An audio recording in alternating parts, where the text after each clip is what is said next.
Hello guys, welcome again on the Maths Point Real Classes। तो कैसे हैं आप सब? आशा करता हूं आप सभी अच्छे होंगे। जैसा कि आप जानते हैं कि हमने ये जो सेशन चला रखा है वो है एग्रीकल्चर 11th मैथमेटिक्स के लिए, और इस सेशन को आगे बढ़ाते हुए हम आज की क्लास में सोल्व करने वाले हैं 2018 में आया हुआ कृषि गणित तथा प्रारंभिक सांख्यिकी का पेपर। देखिए, ये हम प्रीवियस पेपर सोल्व करेंगे। लगभग जितने भी हमारे पास प्रीवियस ईयर पेपर्स हैं सबको सोल्व कराएंगे। इससे क्या होगा, इससे हमें एक एग्जैक्ट आइडिया ये हो जाएगा कि किस तरह का एग्ज़ाम बोर्ड में आता है मैथमेटिक्स का 11th एग्रीकल्चर के लिए। उसी के बेसिस पर हम अपनी तैयारी को आगे बढ़ाएंगे और अपनी तैयारी को एक बेहतर रिजल्ट प्राप्त करने के लिए अच्छी तरह से लेकर चलेंगे। तो बिना समय खराब किए हुए हम वीडियो में आगे बढ़ते हैं। चलिए, क्वेश्चन नंबर 1 है। इसमें कहा है कि सभी खंडों को हल कीजिए।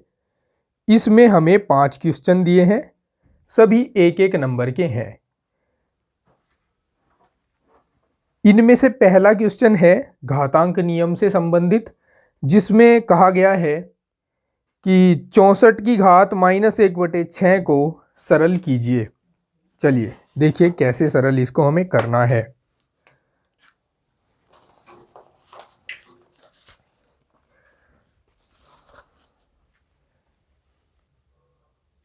UP board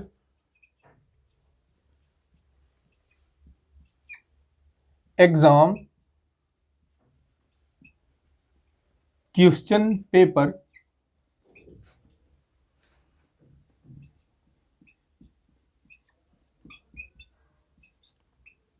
2018। फर्स्ट क्वेश्चन है, कै खंड है इसका? 64 की घात -1/6। इसको हल करना है हमें। देखिए, सबसे पहले हमें इस 64 को किसी ऐसी संख्या के गुणनखंडों के रूप में लिखना होगा जो 64 में यानी जिसकी घात 6 हो जाए। और ये अगर हम देखें, इसको ज्ञात करने के लिए हम इसको 2 से काट सकते हैं। 2 तिया 6, 2 दूनी 4, 2 एकम 2, 2 छिंग 12, 8 आ जाएगा, 4 आ जाएगा, 2 आ जाएगा, 1 आ जाएगा। हम देख रहे हैं कितने 2 आए हैं, 6 बार 2 आए हैं। तो हम इसको ऐसे भी तो लिख सकते हैं, 2 की घात 6 और इसकी घात -1/6। बताइए स्टूडेंट्स, बताइए लिख सकते हैं कि नहीं लिख सकते हैं? बिल्कुल लिख सकते हैं। चलिए, अब मैं आपको एक घातांक नियम बताता हूं। क्योंकि हमने घातांक नियम पढ़ा है a की घात m और उसकी घात अगर n हो तो इसको हम a की घात m गुणा n लिखते हैं। तो हम यहां भी तो ऐसा ही कर सकते हैं ना। यहां 2 की घात -1/6 और इस 6 को इसके साथ गुणा कराकर ऐसे लिख सकते हैं। यहाँ 6 से 6 कट जाएगा, 2 की घात -1 आएगा और 2 की घात -1 तो 1/2 होता है।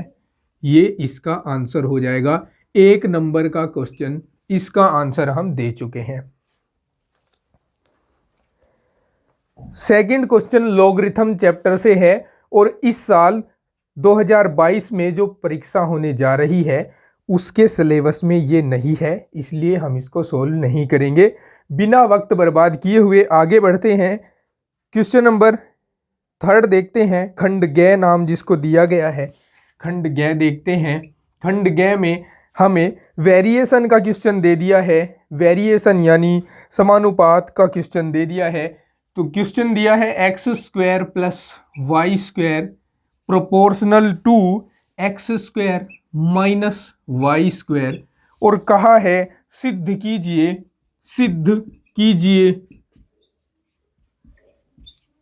सिद्ध करना है हमें कि x प्रोपोर्शनल है y के। चलिए देखिए कैसे करना है इसको, थोड़ा सा लेंथी क्वेश्चन है 1 नंबर में। देखिए x square plus y square, इस प्रोपोर्शनल के साइन को हटाकर अगर हम इक्वल लगाएं तो हमें एक कांस्टेंट का यूज करना पड़ता है। इस कांस्टेंट को हम k1 मान लेते हैं। X square minus y square हो जाएगा। और मैं इसको ऐसे भी तो लिख सकता हूं, x square plus y square upon x square minus y square equals to k1। ठीक है, अब मैं इसमें कंपोनेंडो एंड डिविडेंडो रूल लगाऊंगा। कंपोनेंडो एंड डिविडेंडो, ठीक है, ज्यादा सोच में मत पड़िएगा, इस नियम को आप 10वीं में पढ़े होंगे। इसको हम हिंदी में बोलते हैं योगात्मक अनुपात का नियम। ठीक है, और इसको अगर आप नहीं भी पढ़े हैं तो पहले मैं इसको थोड़ा सा समझा देता हूं। अगर आपके पास एक भिन्न है x बटे वाई और आपको इसमें कंपोनेंडो एंड डिविडेंडो लगाना है, तो उसका मतलब है इसके हर को एक बार इसके अंश में जोड़ दीजिए और हर में से घटा दीजिए। देखिए कैसे, मैं क्या कह रहा हूं, इस बात को समझने के लिए आपको क्या करना होगा, x plus y upon x minus y, एक बार इनको जोड़ना है, एक बार इनको घटाना है। ठीक है, अंश में एक बार x प्लस वाई और हर में x माइनस वाई। सेम हम यहां पर करने वाले हैं, यानी अब समझिए हम क्या करने वाले हैं, x square plus y square जो अंश है हमारे पास, उसमें एक बार हर को जोड़ेंगे। X square plus y square को जोड़ देंगे और एक बार जो अंश है हमारे पास x square plus y square, उसमें से हम हर को घटाएंगे, अर्थात x square minus y square को घटाएंगे। ये यहाँ माइनस आएगा, सॉरी फॉर मिस्टेक, क्योंकि हम हर को ही तो घटा रहे हैं। इसी तरह यहाँ भी होगा, यहाँ k1 के अपोन में क्या है, 1 है, तो इसलिए k1 प्लस 1 होगा और k1 माइनस 1 होगा। ठीक है, अब देखिए यहाँ पर वाई स्क्वायर से वाई स्क्वायर कैंसिल होता है और यहाँ एक्स स्क्वायर से एक्स स्क्वायर कैंसिल होता है। ऊपर एक्स स्क्वायर और एक्स स्क्वायर जुड़कर 2x स्क्वायर हो गए और नीचे वाई स्क्वायर और वाई स्क्वायर जुड़कर 2y स्क्वायर हो गए और इधर k plus 1 upon k1 minus 1, इसको हमने, इस पूरे को हमने, क्योंकि है तो ये अब भी कांस्टेंट ही, इसको हमने कोई नया कांस्टेंट k2 नाम दे दिया।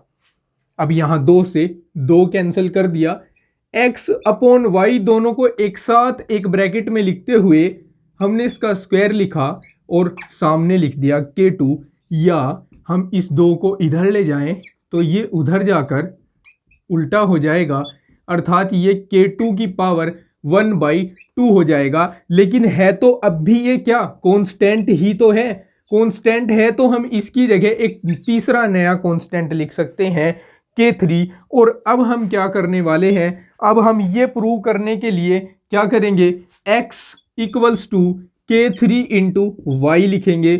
और ये तो हमें पता है, वेरिएशन अगर आप पढ़ चुके हैं, कि यहाँ पर कांस्टेंट और इक्वल का साइन हटाकर हम प्रोपोर्शनल का साइन लगाते हैं और यही करना था हमें इसमें प्रूव। ठीक है, आई होप कि आप समझ गए होंगे। चलिए देखते हैं नेक्स्ट क्वेश्चन। देखिए दोस्तों, देखिए अब क्वेश्चन नंबर 1 का हम खंड घ देखते हैं। इसमें हमें बोला है यदि a, b, c समांतर श्रेणी में हो तो सिद्ध कीजिए a माइनस सी का होल स्क्वायर बराबर 4 इंटू बी स्क्वायर माइनस ए सी। देखिए हमें क्या गिवन है, फर्स्ट के घ में हमें दिया हुआ है कि a, b और c तीनों किस में है, समांतर श्रेणी में है। और हमें सिद्ध क्या करना है, सिद्ध हमें इसमें करना है कि a माइनस सी का होल स्क्वायर बराबर हो जाएगा 4b स्क्वायर माइनस ए सी के। ठीक है, चलिए हम इस शर्त का प्रयोग करते हैं, लिखते हैं चूंकि ए बी सी समांतर श्रेणी में है, इसलिए हम लिख सकते हैं कि दूसरे पद का 2 गुना बराबर होगा पहला प्लस तीसरा पद। यही लिखते हैं ना? बिल्कुल। अगर आपने समांतर श्रेणियां और गुणोत्तर श्रेणी को पढ़ा होगा तो, नहीं पढ़ा है तो मैंने लिंक दे दिया है डिस्क्रिप्शन में और आई बटन में, आप जाकर देख सकते हैं। दोनों ओर का वर्ग कर देंगे, दोनों ओर का वर्ग करने पर, वर्ग करने से ये 4b² हो जाएगा और ये a प्लस सी का होल स्क्वायर हो जाएगा, जिसको हम लिख सकते हैं a² plus b² plus 2, sorry यहाँ c आएगा, a² plus c² plus 2ac, और हम इसको लिख सकते हैं 4b² equals to a² plus c² plus 2ac। अब हम क्या करने वाले हैं, दोनों ओर -4ac जोड़ने पर, दोनों तरफ -4ac जोड़ दीजिए, या कहने का मतलब है दोनों ओर से 4ac को घटा दीजिए। तो 4b² minus 4ac equals to a² plus c² plus 2ac minus 4ac। देखिए यहां से 4 कॉमन ले लेंगे तो ये b² माइनस ac बच जाएगा, और यहाँ a² plus c² minus 2ac लिख देंगे। ये 4 into b² minus ac equals to ये a माइनस c का होल स्क्वायर हो जाएगा। बताइए हो जाएगा कि नहीं हो जाएगा? ये a² plus c² minus 2ac है, फॉर्मूला अगर हम देखें तो ये a माइनस सी का होल स्क्वायर हो जाता है। ठीक है, या हम इसको ऐसे लिख दें, इसको LHS में लिख दें, a माइनस सी का whole square equals to 4 into b² minus ac। और यही तो है जो हमें प्रूव करना था। समझ गए ना? चलिए नेक्स्ट क्वेश्चन देखते हैं। फिर नेक्स्ट क्वेश्चन क्या है, इस क्वेश्चन में हमें एक श्रेणी दी गई है और ये कहा है कि इसका कौन सा पद 1/128 है। देखिए फर्स्ट का ये पार्ट है, अंगे जिसको बोला जाता है। दी गई श्रेणी दी हुई है 4, 2, 1, और कहा है कि कौन सा पद 1/128 है। तो हम यहां मान लेंगे, माना श्रेणी का nवां पद 1/128 है, तब हमारे पास ये किसकी वैल्यू आई, an की वैल्यू आई 1/128। a की वैल्यू, प्रथम पद क्या है हमारे पास 4 है, और ये कैसी श्रेणी है, ये गुणोत्तर श्रेणी है। और गुणोत्तर श्रेणी में सार्वनुपात की आवश्यकता होती है, जिसको हम कैसे निकालते हैं, दूसरे पद को पहले पद से भाग देकर, 2 एकम 2, 2 दूनी 4, ये 1/2 हो जाएगा, यानी सार्वनुपात का मान 1/2 हो जाएगा। अब अगर हम बात करें श्रेणी के nवें पद की an की, तो ये होता है a इंटू r की पावर n-1। इसकी जगह हम 1/128 रख देंगे, और a का मान हमारे पास 4 है, r का मान 1/2 है, और इसकी घात n-1 है। इस 4 को भी यहाँ लाते हुए हम इसको लिखेंगे 128 गुणा 4 बराबर 1/2 की घात n-1। अब देखिए यहाँ बच्चों ध्यान से देखिए, 128 को हम 2 की घात 7 लिख सकते हैं, और 4 को हम 2 की घात 2 लिख सकते हैं। ये 1/2 की घात n-1 हो जाएगी, 1/2 की घात 9 हो जाएगा, बराबर 1/2 की घात n-1 हो जाएगा। अब इस 9 को क्या हम इस तरह नहीं लिख सकते, 1/2 की घात 9 कंप्लीटली इसको पूरे ब्रैकेट में बंद करके इसके ऊपर लिख सकते हैं। फिर 1/2 की घात n-1 हो जाएगी। तुलना करें तो 9 बराबर हो जाएगा n-1, या इस 1 को इधर लाएंगे तो 9 में जुड़ जाएगा, n का मान हो जाएगा 10। अतः 10वां पद 1/128 है। ये इसका आंसर होगा। राइट, बढ़ते हैं नेक्स्ट क्वेश्चन की ओर। Question number 2। नेक्स्ट क्वेश्चन है कि श्रेणी 1 + 3x + 5x² + 7x³ plus and so on को n पदों तक जोड़िए। देखिए श्रेणी क्या दी गई है। सेकंड क्वेश्चन में श्रेणी दी गई है 1 + 3x + 5x² + 7x³ plus and so on. सबसे पहले ये पहचानिए कि ये कैसी श्रेणी है। ये एक समांतरीय गुणोत्तर श्रेणी है। कैसे? क्योंकि यहाँ जो हम 1, 3, 5, 7 देख रहे हैं ये तो समांतर श्रेणी में है, और जो हम यहाँ पर x, x² x³ देख रहे हैं ये गुणोत्तर श्रेणी में है।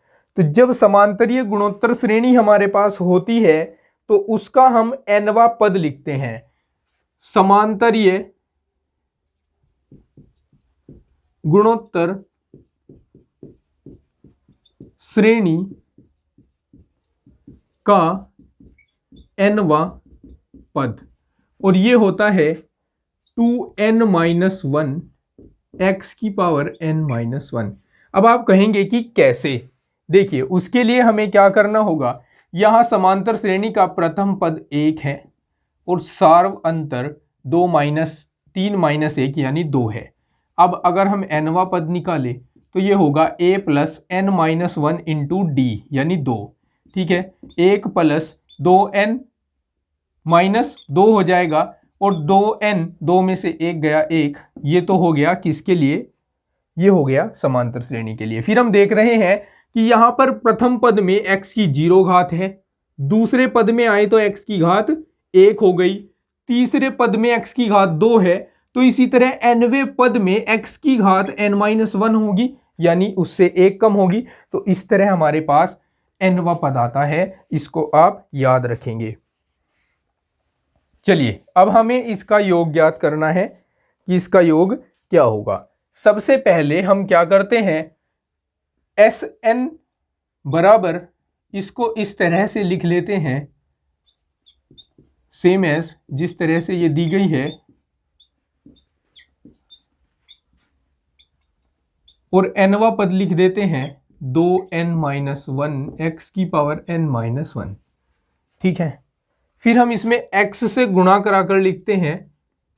इसमें x से गुणा होगी, इसमें भी x से गुणा होगी, इसमें भी x से गुणा होगी, इसमें भी x से गुणा होगी, और इसमें भी x से गुणा होगी। तो ये 2n-1 x⁻, यहां से 1 हट जाएगा क्योंकि 1 x से आप गुणा करा रहे हो, तो 1 से 1 कट जाएगा, +1 से -1 कट जाएगा, इसलिए यहां x⁻n रहेगा। अब हम इनको घटाते हैं। घटाने पर Sn - xSn आएगा। देखिए एक तो रहेगा एज इट इज। ठीक है, अब 3x में से 1 x घटा तो 2x आ गया, 5x² में से 3x² घटेंगे 2x² आ जाएंगे, 7x³ में से 5x³ घटेंगे 2x³ आ जाएंगे। इसी तरह ये चलता जाएगा, और लास्ट में 2n-1 × x⁻n बचेगा। ठीक है, nवां पद बच जाएगा। अब यहां से हम Sn को तो कॉमन ले लेते हैं, यहां 1 - x बच जाएगा।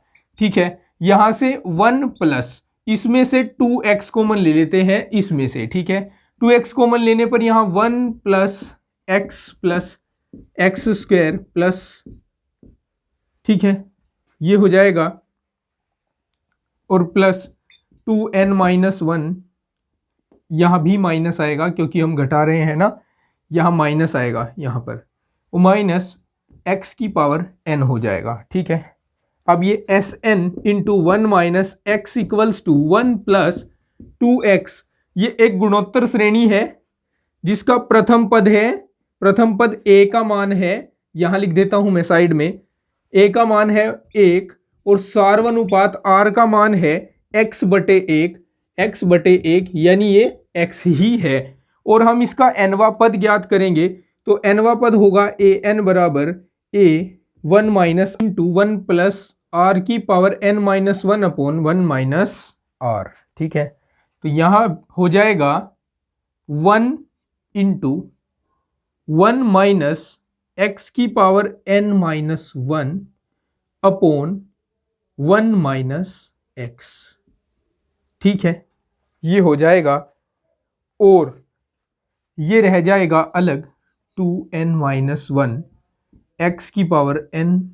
ठीक है, अब हम इसको सबके साथ मल्टीप्लाई डिवाइड कराएंगे, सबके साथ इसको उधर ले जाएंगे तो ये एक के अपोन में आ जाएगा plus 2x into one minus x की power n minus one upon ये इसके साथ मल्टीप्लाई होगा तो वन माइनस एक्स का होल स्क्वायर बन जाएगा minus 2n minus one x की पावर n अपॉन ये इसके साथ डिवाइड में जाएगा तो वन माइनस एक्स हो जाएगा। अब हम देख रहे हैं ये दोनों पद, इनके जो एलसीएम है वो सेम ही है, एस एन इक्वल्स टू, हम यहाँ दोनों पदों को लेकर एलसीएम ले लेंगे वन माइनस एक्स, फिर ये एक में से घट जाएगा तो यहाँ आ जाएगा one minus two n minus one x की पावर n प्लस इसको एज इट इज लिख देंगे अपॉन वन माइनस एक्स का होल स्क्वायर, और यहीं तक इसको छोड़ते हुए हम लिखेंगे आंसर। ये एस एन की वैल्यू आई, यानी n पदों का योग आ गया इस समांतरीय गुणोत्तर श्रेणी का। चलिए नेक्स्ट क्वेश्चन को देखते हैं। क्वेश्चन नंबर 3 है, इसमें लॉगरिथम दे दिया है और 2022 के एग्जाम को ध्यान में रखते हुए हमें इसको छोड़ना पड़ेगा। चलिए नेक्स्ट क्वेश्चन, क्वेश्चन नंबर 4 घातांक नियम से है, पहला चैप्टर जो घातांक है उसमें से ये क्वेश्चन है। चलिए देखिए कैसे इसको सॉल्व करेंगे। फोर्थ क्वेश्चन मैं लिख देता हूं फटाफट, x की power q plus r upon r minus p और इसकी पावर है 1 अपॉन p माइनस क्यू, फिर इंटू x की power r plus p upon p minus q और इसकी पावर है 1 अपॉन q माइनस r, फिर है x की power p plus q upon q minus r और इसकी पावर है 1 अपॉन r माइनस p। ठीक है, सबसे पहले हम यहाँ जो नियम लगाएंगे वो ये है कि a की पावर m और इसकी पावर n इक्वल्स टू होता है a की पावर mn। तो यहाँ हम लिखेंगे x की पावर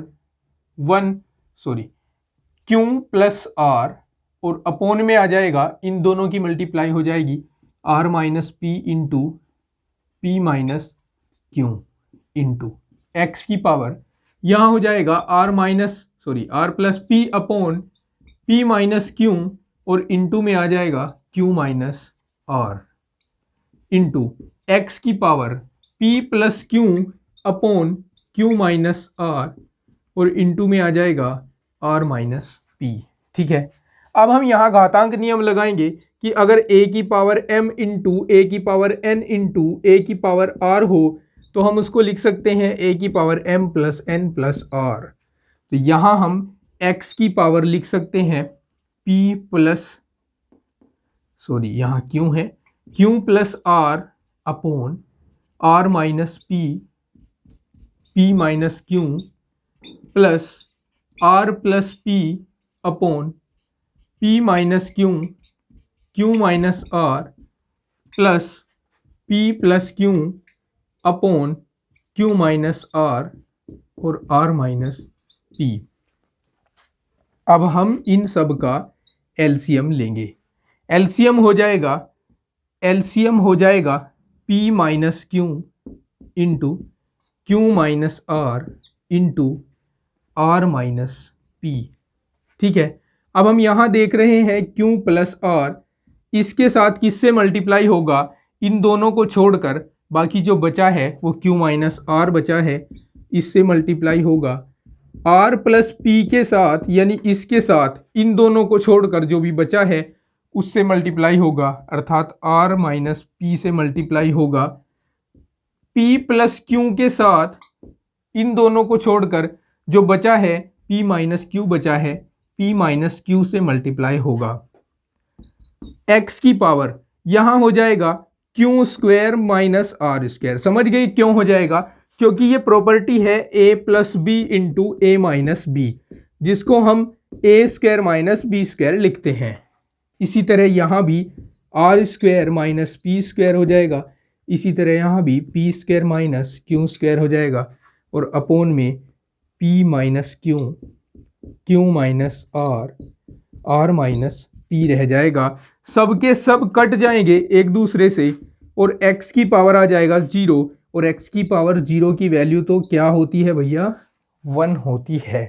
तो इस तरह से इस क्वेश्चन का आंसर 1 हो जाएगा।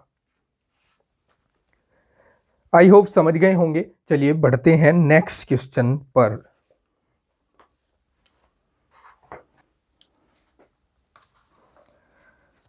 क्वेश्चन 5 में हमें गिवन है x समानुपात में है y के साथ और z समानुपात में है w के साथ। सिद्ध करना है कि x z समानुपात में होगा y w के साथ। देखिए प्रूव कैसे करेंगे। Since x proportional to y है, implies that x equals to k1y लिख सकते हैं। इसको आप इक्वेशन फर्स्ट मान लीजिए। Clear. Since x proportional to w है, implies that x equals to k2w लिखा जा सकता है इक्वेशन 2। That's clear. नाउ अब हम देख रहे हैं कि x और z एक साथ है, x और z एक साथ है। क्या गड़बड़ किया क्या, अरे गड़बड़ कर दिया। z और यहां भी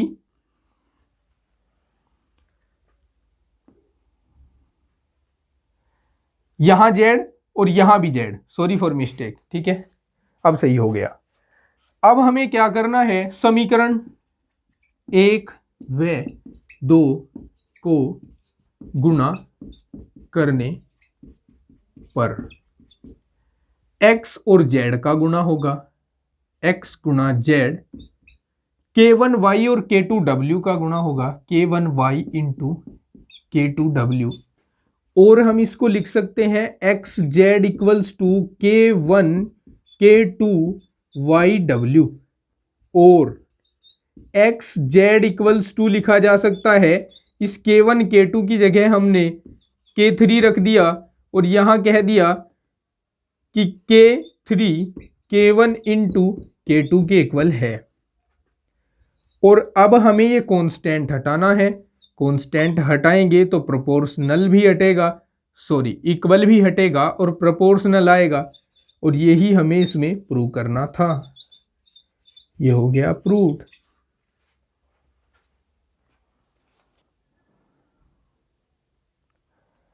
क्वेश्चन नंबर 6, ये कर्मचय संचय चैप्टर से है। 2022 के सिलेबस में इसको नहीं रखा गया है, इसलिए इस क्वेश्चन को छोड़ते हुए भी हम आगे बढ़ेंगे और क्वेश्चन नंबर 7 को देखेंगे। क्वेश्चन नंबर 7 देखिए,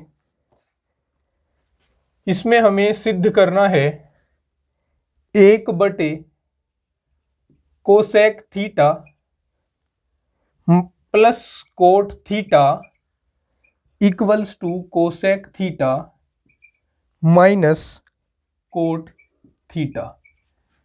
LHS को अटेम्प्ट करेंगे और लिखेंगे 1 cosec theta plus cot theta, और क्या करेंगे, इसके संयुग्मी से गुणा करेंगे, हर के संयुग्मी से गुणा करेंगे, अंश में भी और हर में भी, यानी cosec theta minus cot theta से मल्टीप्लाई कर देंगे अंश और हर दोनों में।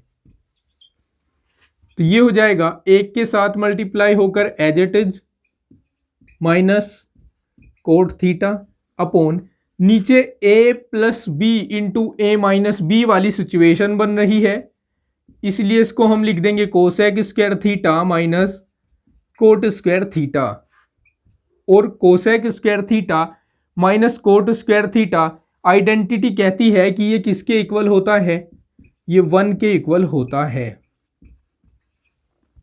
अपॉन 1 लिखेंगे, और 1 को लिखें या ना लिखें नो प्रॉब्लम, ठीक है, ये RHS आ जाएगा।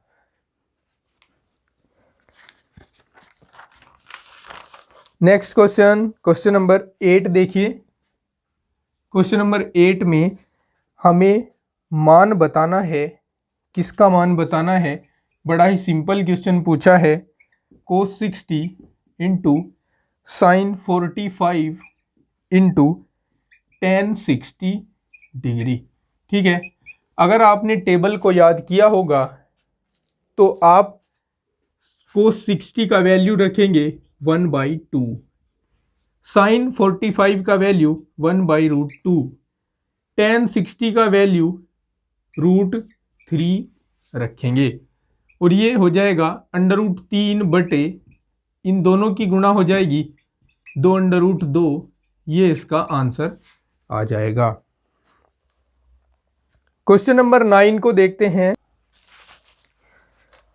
क्वेश्चन नंबर 9 में हमें सिद्ध करना है cos 24 degree plus cos 55 degree plus cos 125 degree plus cos 204 degree plus cos 300 equals to 1/2।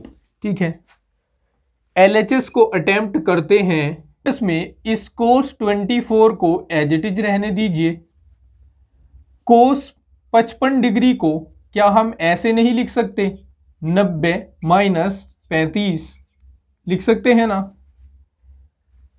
फिर cos 125 को क्या हम ऐसे नहीं लिख सकते, 90 प्लस 35 डिग्री लिख सकते हैं ना, बिल्कुल लिख सकते हैं। प्लस cos 204 को हम cos 180 प्लस 24 लिख देंगे, प्लस cos 300 को cos 270 प्लस 30 लिख देंगे। ठीक है, अब cos 24 तो एज इट इज रहेगा, plus cos 90 minus theta sine theta हो जाता है, प्लस cos 90 प्लस थीटा ये माइनस साइन थीटा हो जाएगा, माइनस साइन थीटा हो जाएगा, plus cos 180 plus theta, cos 180 plus theta minus cos theta रहता है, cos 24 हो जाएगा, और cos 270 प्लस थीटा ये साइन थीटा हो जाता है। ठीक है, अगर आप नहीं जानते तो मैं लिख रहा हूं एक बार फिर यहाँ पर cos 90 माइनस थीटा, वैसे ये बुक में दे रखे हैं, आप इनको याद कर लेना, लर्न कर लेना।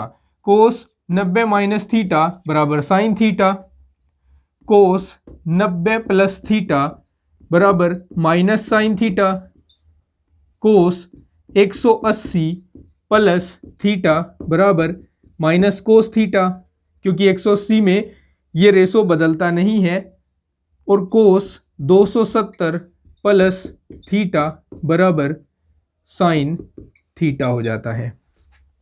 अब हम देख रहे हैं cos 24 से cos 24, साइन 35 से साइन 35 कैंसिल हो गया, हमारे पास बचा साइन 30, इसकी वैल्यू होती है 1/2। और भाई यही तो क्या है, RHS है। इस तरह हो जाएगा इसका सॉल्यूशन। चलिए क्वेश्चन नंबर 10। क्वेश्चन नंबर 10 भी क्रमचय संचय चैप्टर से दिया गया है, इसलिए वक्त बर्बाद न करते हुए इसको छोड़कर हम आगे बढ़ेंगे, ये आने वाले एग्जाम में नहीं आएगा। क्वेश्चन नंबर 11 फिर ट्रिग्नोमेट्री से दिया हुआ है। चलिए देखिए इसको कैसे करना है। क्वेश्चन 11, सिद्ध करना है tan theta plus sec theta minus 1 बटे tan theta minus sec theta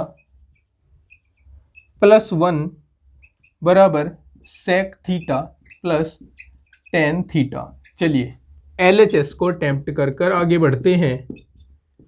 tan theta plus sec theta minus 1 upon tan theta minus sec theta plus 1। देखिए एक आइडेंटिटी हमने पढ़ी है, एक आइडेंटिटी हमने पढ़ी कि अगर कहीं sec square theta minus tan square theta लिखा गया है तो उसको हम 1 के इक्वल लिखते हैं। आइडेंटिटी बताती है कि sec square theta minus tan square theta बराबर 1 के है। ये क्या है, ये सर्वसमीका है, त्रिकोणमितीय सर्वसमीका। अब हम यहाँ 1 की जगह पर इसको रखेंगे, tan theta plus sec theta minus sec square theta minus tan square theta upon tan theta minus sec theta plus 1, ये रहेगा एज इट इज।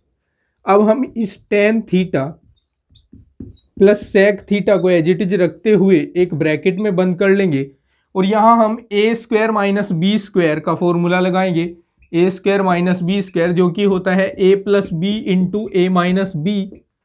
यहाँ हम लिख देंगे sec theta plus tan theta into sec theta minus tan theta upon tan theta minus sec theta plus 1। ठीक है, अब यहाँ हम देख रहे हैं कि ये तो कॉमन है दोनों में, तो इसको हम कॉमन ले लेंगे। sec theta plus tan theta ये हमने कॉमन ले लिया, इधर से 1 बचेगा, इधर से ये माइनस है, यहाँ पर अंदर ब्रैकेट के एंटर करेगा तो प्लस वाले को माइनस और माइनस वाले को प्लस कर देगा और इसको ये हमारे पास ये बच जाएगा अपॉन ये जो नीचे लिखा गया है इसको भी हम इसके अकॉर्डिंग लिखें तो 1 को पहले लिखेंगे, फिर sec थीटा लिखेंगे, फिर प्लस tan थीटा लिखेंगे और हम देख रहे हैं ये दोनों आपस में कट जाएंगे और sec theta plus tan theta बचेगा। यही तो इसका RHS है। ठीक है, ऐसे करेंगे आप इसको। अब बात करें क्वेश्चन नंबर 12 की। क्वेश्चन नंबर 12 लेखा चित्रों से है, 30% रिड्यूस सिलेबस के अंतर्गत ये भी है।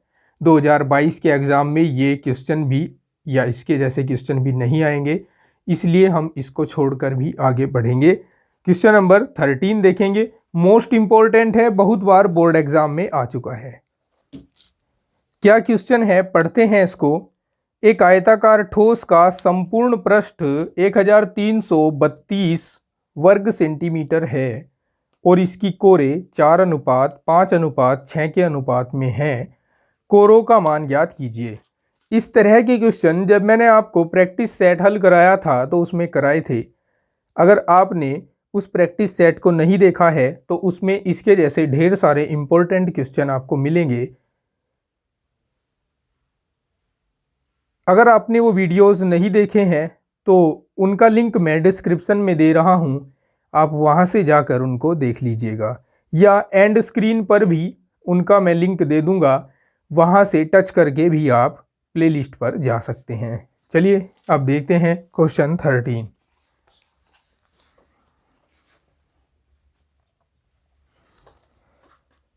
एक आयताकार ठोस का संपूर्ण पृष्ठ 1332 वर्ग सेंटीमीटर है। देखिए हमें संपूर्ण पृष्ठ दिया है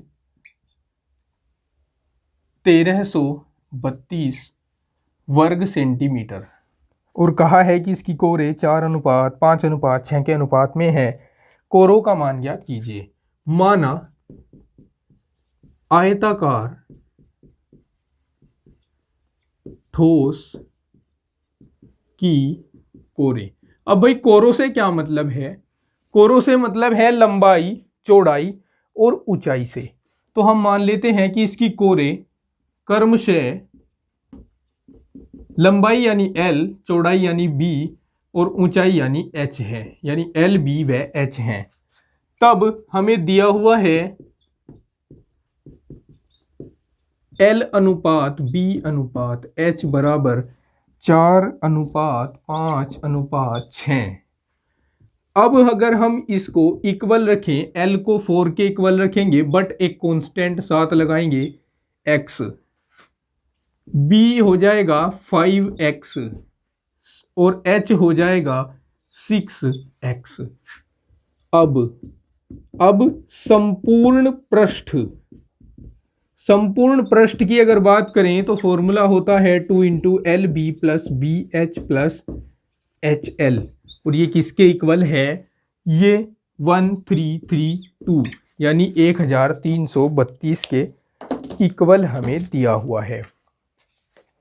यहां हम सबकी वैल्यू रख देंगे, इस 2 से इसमें भाग करा देंगे तो ये 4x गुणा 5x प्लस 5x गुणा 6x प्लस 6x गुणा 4x बराबर 1332/2 आ जाएगा। 4 × 5 = 20 x² plus 5 × 30 x² plus 6 × 24 x² बराबर 2 × 12 2 × 12 2 × 12। ठीक है। 20 और 30 50, 50 और 24 74 हो जाएंगे। 74 x² बराबर 666 आ जाएगा। x² बराबर 666/74 आ जाएगा। 2 से काट दीजिए, 2 × 6 2 × 6 2 × 6 2 × 6 2 × 7 14 और 37 से जब हम इसको काटेंगे तो 9 बार चलेगा। x² बराबर 9 आ जाएगा और x बराबर आ जाएगा 3। ठीक है। अब ये x की वैल्यू बारी बारी से हम L, B और H में रखेंगे। अब L बराबर होगा 4 × 3 बराबर 12 सेंटीमीटर।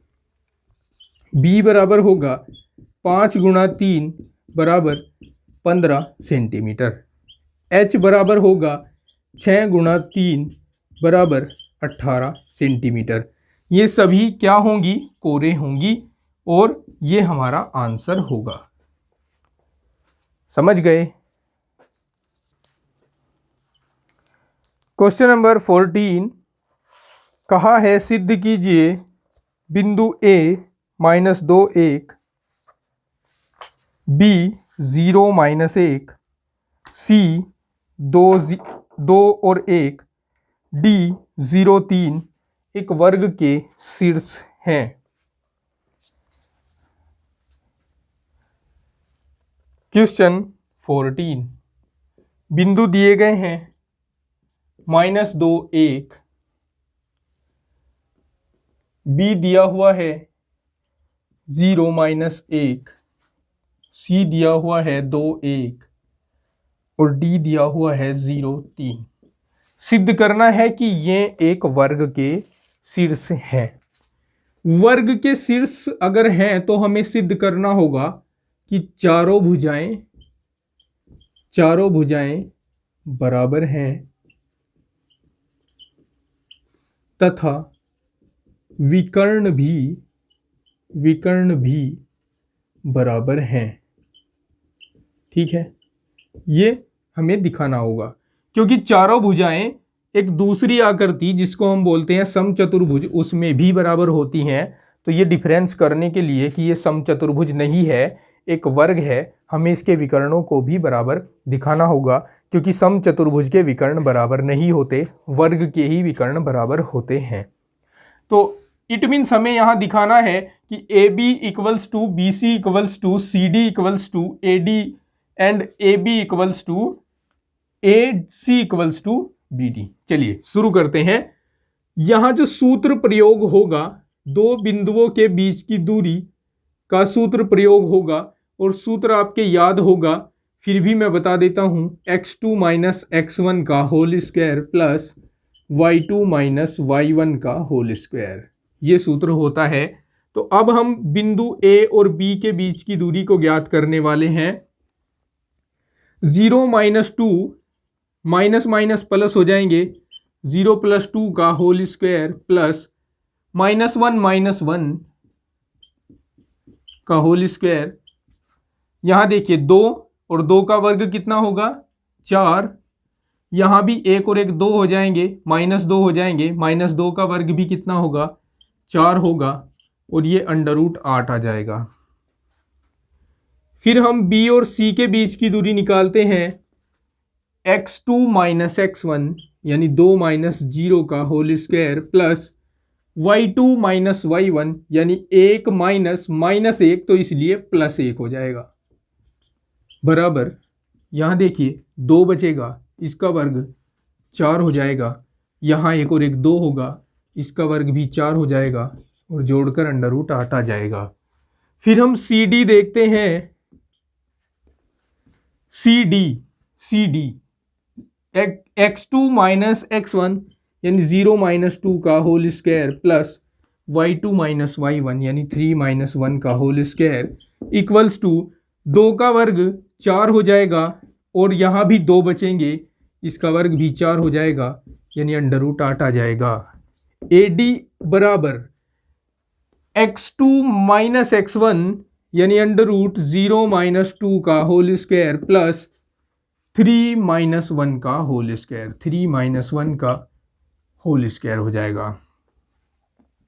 और ये भी क्या रहेगा, यहाँ प्लस आएगा, वैसे ये भी 4 + 4 हो जाएगा, यानी √8 हो जाएगा। तो हम देख रहे हैं कि भुजाएं तो चारों बराबर हो गई। अब विकर्ण भी देखते हैं। विकर्ण का मतलब AC बराबर x2 माइनस x1 यानी 2 माइनस माइनस प्लस 2 का स्क्वायर और 1 माइनस 1 प्लस 1 माइनस 1 का स्क्वायर बराबर 2 और 2 4, 4 का स्क्वायर 16 और 16 का वर्गमूल 4 आ जाएगा। BD को चेक करते हैं। देखिए 3 माइनस -1 यानी 3 + 1 का होल स्क्वायर एंड 0 माइनस 0, क्या किया हमने, 0 माइनस 0 आएगा पहले, 3 माइनस -1 यानी 3 + 1, ठीक है, आगे पीछे हो गया था ये। देखिए यहां तो 0 हो गया, यहाँ 4 का स्क्वायर 16 और ये भी 4 आएगा। अब हम लिखेंगे, सिंस हमने ये प्रूव किया कि AB बराबर BC बराबर CD बराबर AD तथा AC बराबर BD, इसलिए ABC तथा D एक वर्ग के शीर्ष हैं, और ये हो जाता है 2। समझ गए? ठीक है, नेक्स्ट क्वेश्चन देखते हैं। नेक्स्ट क्वेश्चन है 15। इसमें कहा है एक टेबल देकर कि समांतर माध्य तथा माध्ययी का ज्ञात कीजिए। चलिए सॉल्यूशन देखते हैं इसका। क्वेश्चन 15 में प्राप्तांक दिए हुए हैं।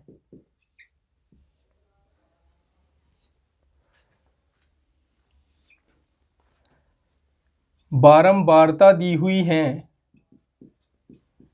हम समांतर माध्य ज्ञात करेंगे, इसलिए एक कॉलम F गुणा x के लिए छोड़ेंगे। हमें माध्यिका भी ज्ञात करनी है, इसीलिए संचयी बारंबारता CF के लिए एक कॉलम हम रखेंगे। प्राप्तांक दिए हैं 8, 10, 12, 14, 6।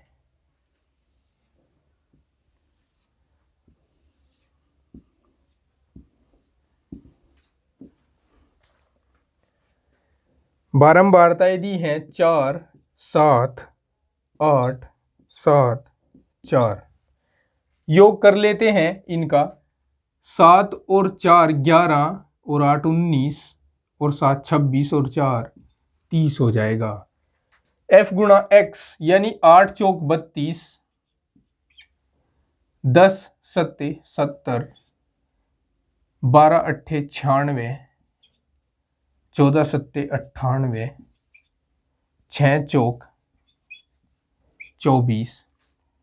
योग कर लेते हैं। 2 और 6 8 और 8 16 और 4 20, 2 और 3 5 और 7 12 और 9 21 और 9 30 और 2 32। संचयी बारंबारता लिख लेते हैं। 4 को एज इट इज लिखेंगे। 4 में 7 जोड़ेंगे 11, 11 में 8 जोड़ेंगे 19, 19 में 7 जोड़ेंगे 9 और 7 16, 26 हो जाएंगे। 26 में 4 जोड़ेंगे तो 30 हो जाएंगे।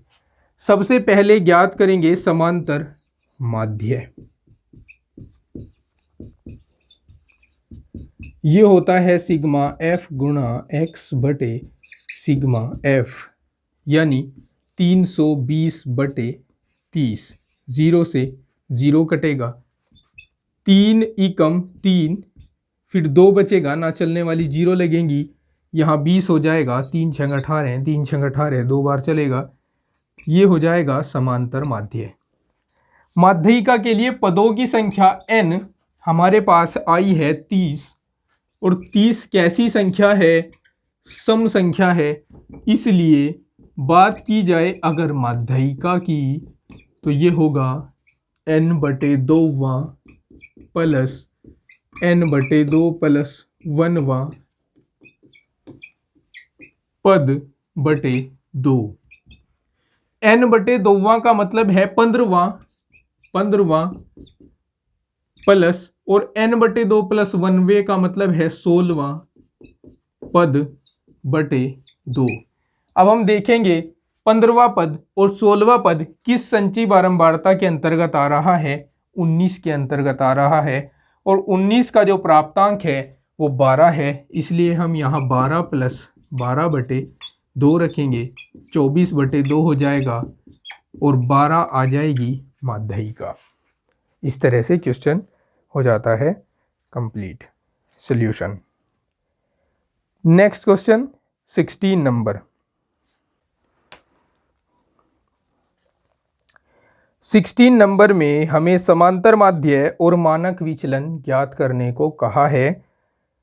इसमें समांतर माध्य तो हम ज्ञात कर देंगे, लेकिन मानक विचलन ज्ञात नहीं करेंगे। क्यों नहीं करेंगे? क्योंकि 2022 के एग्जाम में 30% सिलेबस जो रिड्यूस किया है उसके अंतर्गत आता है मानक विचलन। इसलिए हम मानक विचलन में समय बर्बाद न करते हुए ओनली ऑन फोकस करेंगे इसमें केवल समांतर माध्य पर, और इसका हम समांतर माध्य ही ज्ञात करके दिखाते हैं आपको। वर्ग अंतराल दिए हुए हैं।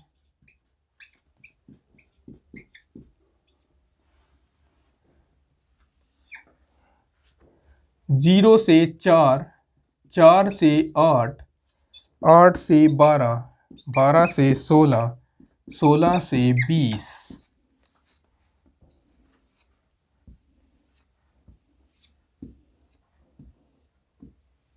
ये मध्य मानों के लिए रखेंगे।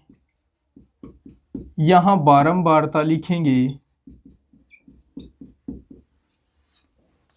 और यहां हम इसको डायरेक्ट मेथड से करने जा रहे हैं, प्रत्यक्ष विधि से करने जा रहे हैं, तो ये F गुणा x के लिए कॉलम रखेंगे। 0 और 4 के बीच का बिंदु होगा 2, 4 और 8 12, 12 के बीच का 6। हम देख रहे हैं दोनों के बीच अंतर है 4 का, तो 4 आगे जोड़ दीजिए, 4 आगे जोड़ दीजिए, 4 आगे जोड़ दीजिए। बारंबारताएं हमें इसमें दी हुई हैं 6, 10, 12, 10, 8।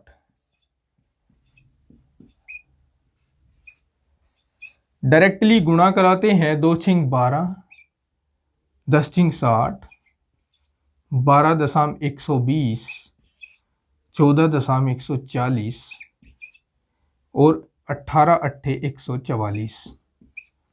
जोड़ते हैं सभी बारंबारताओं को, 6 और 2 8 और 8 16, 1 2 3 4 46 आ जाएगा। आगे इनको जोड़ते हैं, 2 और 4 6, 6 और 1 7 और 2 9 और 4 13 और 4 17, 1 2 3 4 476 आ जाएगा। अब हम समांतर माध्य ज्ञात करेंगे। समांतर माध्य बराबर सिग्मा एफ गुणा एक्स बटे सिग्मा एफ, यानी 476 बटे 46। 2 से काट दें तो 2 दूनी 4, 2 तिया 6, 2 अट्ठे 16 और इसको 2 से काट दें तो 2 दूनी 4, 2 तिया 6 होगा। अब 23 एकम 23, ना चलने वाली 0 और दशमलव लगाकर यहाँ 80 हो जाएगा। 80 को 23 से भाग करेंगे, 23 तिया चल जाएगा, 23 तिया 69। ठीक है, ये 10.3 के लगभग आएगा इसका आंसर समांतर माध्य का। ठीक है, नेक्स्ट क्वेश्चन 17 है। इसमें हमें मानक विचलन गुणांक और प्रसरण गुणांक ज्ञात करने को कहा है। मानक विचलन और प्रसरण गुणांक भी 30% सिलेबस के अकॉर्डिंग रिड्यूस कर दिया गया है, इस बार एग्जाम में नहीं पूछा जाएगा। तो हमारा क्वेश्चन नंबर 16 आज की इस क्लास का अंतिम क्वेश्चन था, जो हम सॉल्व कर चुके हैं। आशा करता हूं कि आपको आज की क्लास पसंद आई होगी और आपने इस क्लास में बहुत अच्छे तरीके से और ध्यान लगाकर सब कुछ समझा होगा। जल्द मिलते हैं नेक्स्ट क्लास में नेक्स्ट ईयर का पेपर सॉल्व करने के लिए। तब तक के लिए हंसते मुस्कुराते रहिए, पढ़ते रहिए। Take care, bye bye, have a nice day.